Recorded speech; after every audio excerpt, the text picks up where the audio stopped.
The gavel cracked like a gunshot, but Blake Lively didn't flinch. She was too busy staring at the man walking toward the witness stand, the same man who'd kissed her goodbye that morning, Reynolds. No Hollywood smile, no witty one-liner, just ice-cold eye contact that made her lawyer's pens freeze mid-scribble. This wasn't a scene from A Simple Favor. This was the pre-trial hearing that'd detonate Blake's entire empire. And Ryan held the match. Before we expose what he said under oath, smash that like button right now. Algorithms feast on engagement, and your support tells YouTube this story matters. Ryan didn't raise his voice. Didn't need to. Every clinical word from that stand landed like a shiv between Blake's ribs. He recounted November 2023, the night he found texts on Blake's phone. Not from a co-star, from Justin Baldoni, her director. Messages calling Baldoni, emotionally attentive, and claiming he understood her in ways Ryan never could. Blake's lawyers lunged with objections. Hearsay. Privilege. Judge Marcia Dempsey shut them down hard. Spousal shield? Nullified. Because what Ryan said next rewrote the entire timeline. She wasn't scared of Baldoni, Ryan stated. She was petrified you'd find those texts. The courtroom air turned arctic. Reporters' keyboards sounded like machine gun fire. Blake's affidavit, the one claiming harassment, was January 2024. Ryan's discovery of the flirty text, November, 3 weeks before she filed. Coincidence? The jury's eyebrows said otherwise. The evidence table groaned under the weight of betrayal. Ryan's legal team didn't just present emails. They unleashed a digital tsunami that drowned Blake's defense in cryptographic proof. That January 9th timestamp glared like an accusation under courtroom lights. Forensic analysts had traced every keystroke. Blake drafting the message at 3:17 a.m. on her titanium MacBook, revising it twice before sending at 7:02 a.m., precisely 47 minutes before her emergency wellness break from the streaming series that would soon fire her. The server logs were brutal in their clarity. No VPNs.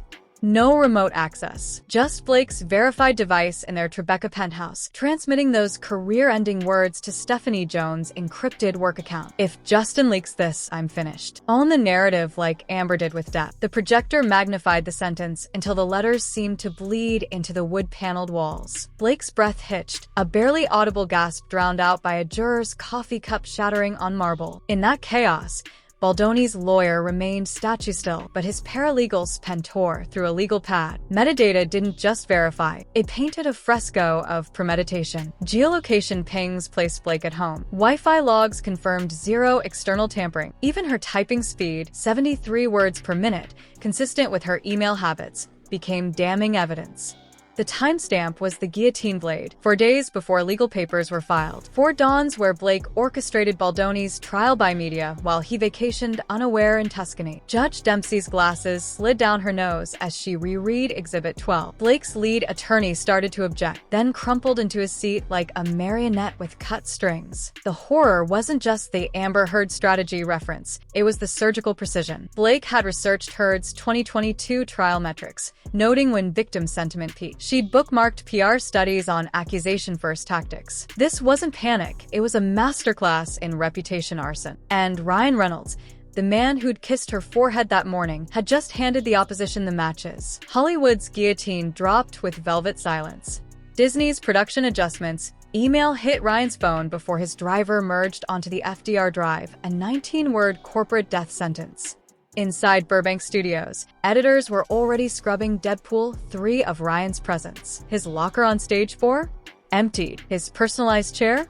Incinerated. But the true massacre unfolded across Ryan's $300 million entrepreneurial empire. Aviation Gin's board emergency voted to dilute his shares by 22%. Mint Mobile's parent company rerouted trucks to strip his face from 17,000 store displays. Maximum Efforts HQ went dark, employees whispering of 3 Fortune 500 partners invoking moral turpitude clauses. The bleeding spread globally. A Singapore tech fund froze his $18 million stake. His Welsh soccer team faced fan protests. Even his Vancouver charity, for sick children lost its UN sponsorship. Behind the scenes, Marvel's damage control resembled a nuclear containment drill. VFX artists labored 96-hour weeks to deepfake Ryan's scenes with AI. Hugh Jackman reportedly offered to reshoot their $200 million movie's climax solo, begging execs, "Don't let her toxicity Chernobyl this franchise." But the fallout was viral. Amazon killed his AI parenting comedy despite $12 million in pre-production. Nespresso dumped his $4 million ambassadorship mid-campaign. Hyundai deleted his electric SUV ads from every digital platform in Asia. The most brutal cut came from an unexpected quarter. The owners of his beloved Wrexham AFC quietly drafted termination papers for his Welcome to Wrexham role, the project that birthed his likable dad persona. Insiders revealed Ryan's final breaking point, discovering Blake's team had leaked fake stories of his gambling addiction to divert media focus. Every scorched contract, every erased billboard, every betrayed partnership traced back to that courthouse where his wife's emails detonated like cluster bombs. Her nuclear PR campaign hadn't just damaged his career, it had napalmed his life's work. The Reynolds kitchen became a courtroom before the trial. That November confrontation started with Blake's phone lighting up beside the Sub-Zero fridge, a Baldoni text reading, "Last night was electric." Ryan hadn't stumbled upon it. He'd watched her hide that phone in oven mitts for weeks. When confronted, Blake didn't deny.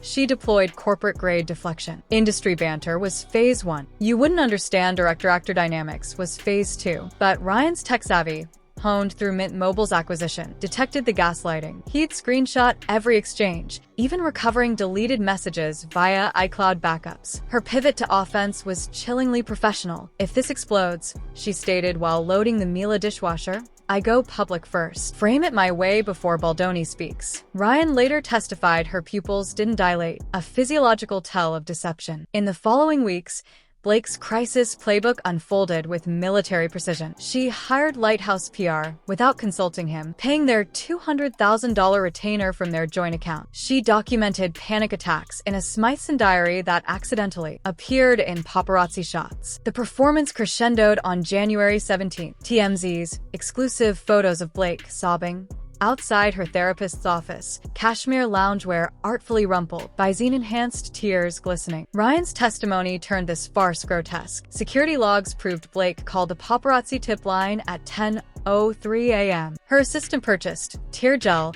at Dwayne Reed at 9:41 a.m. Even the distraught outfit matched a mood board her stylist provided to investigators under subpoena. This wasn't a breakdown, it was method acting. The celebrity exodus that followed was equally orchestrated. Taylor Swift's team received legal threats after refusing to like Blake's #MeToo post. Gigi Hadid unfollowed only upon learning Blake fed false stories about her marriage to Page Six. Every friendship had become transactional, every tear a bullet in Blake's reputation war. Ryan described watching his wife morph into a crisis terminator, scheduling meltdowns between school runs and script meetings. The woman who'd handwritten love notes on his birthday now drafted smear campaigns with the same Montblanc pen. Their marriage hadn't shattered. It had been weaponized. April 12, 2025 dawned with clear skies over Manhattan, perfect for a paparazzi ambush.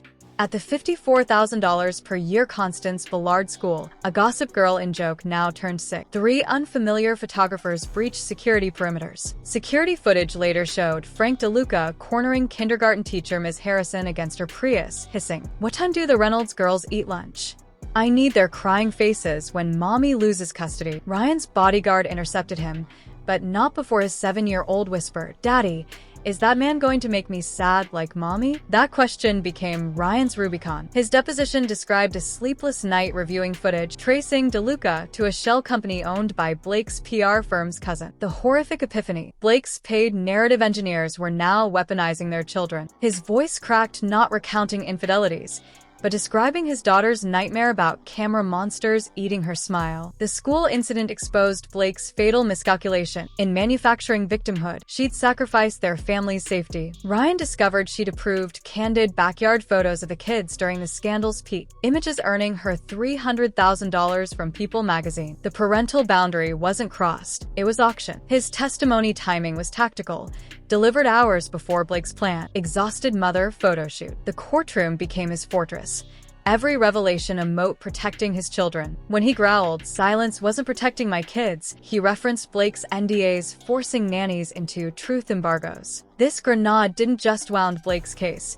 It vaporized her, Mama Bear persona in the family court battlefield where their real war would rage. Hollywood's retaliation was a silent, surgical scorched earth campaign. Stephanie Jones' PR firm didn't dissolve. It was professionally erased. Within 48 hours of the email leak, 23 clients fled. Reese Witherspoon's public ethical malpractice accusation triggered $2.3 million in returned retainers. Jones' Soho office became a crime scene, shredded documents clogged industrial incinerators, while forensic accountants uncovered $800,000 in hidden payments from Blake's shell companies. Blake's brand extinction spread like anthrax. Betty Buzz products vanished from 1,200 Target shelves overnight. L'Oreal invoked moral turpitude to shred her $9 million contract. Williams-Sonoma incinerated her cookware line mid-production. Entertainment shunning was clinical. Netflix AI erased her from Stars Align. Warner Brothers deepfaked her Audrey Hepburn biopic role. Then came the whistleblower tsunami, not 2, but 9 collaborators.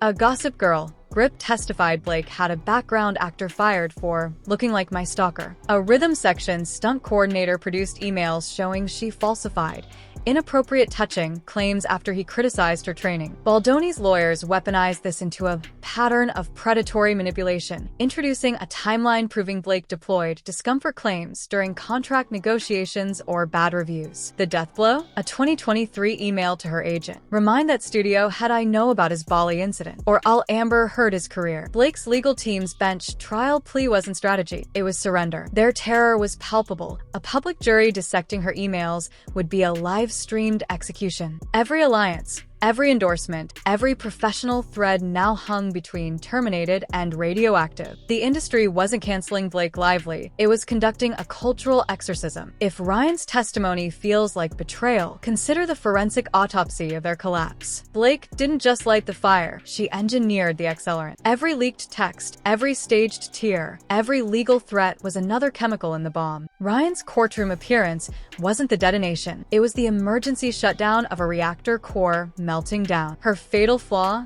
Mistaking real life for Gossip Girl plot. Serena van der Woodsen could manipulate tabloids without consequence. Blake discover real victims, hire forensic accountants. Studios have moral turpitude, exit clauses, and marriages can't survive scripted betrayals.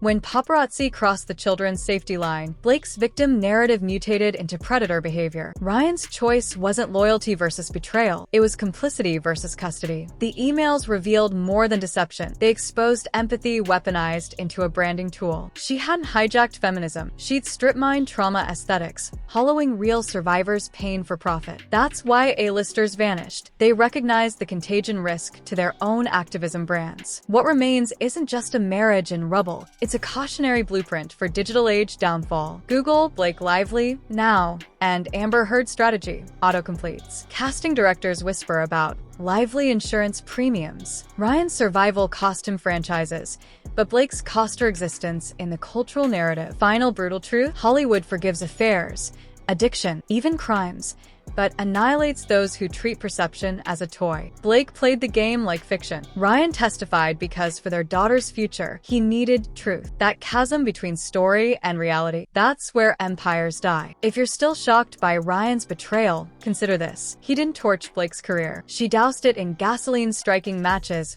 at everyone who got close. Her own husband just refused to burn with her. Drop a comment below. Was Ryan justified, or did he cross a line? And subscribe right now. This legal war has fresh witnesses testifying next week, and you won't want to miss their bombshells.